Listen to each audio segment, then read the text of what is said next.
تحتفل بلادنا هذا العام وللمرة الأولى في تاريخها الممتد بعيد النيروز في 11 من آذار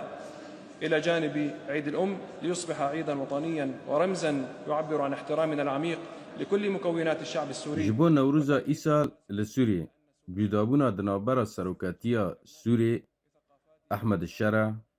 او وزیر دروای سوری اسعد شیبانی داخویانیا ج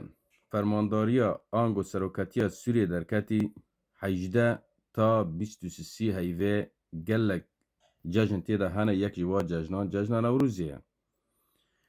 او ایروژی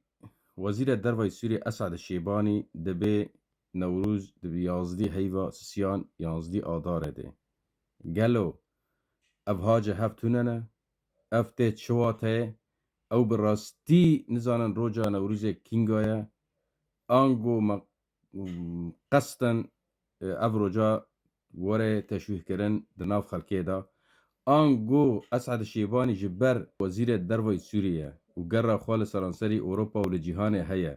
و گل کردان دبینه جی جبر کو کرد دروا هجماره که مزن نوروز ند 21 آداره دا چه دوه گلو ممکنه که بوا کردان تأثیر بوبه اوی هانه کد 21 آداره دا نوروز چه ناکن 15 18 17 29 چه دا چه دکن ممکنه که تأثیر بوبه اوجی 11 هیوا آداره کرن نوروز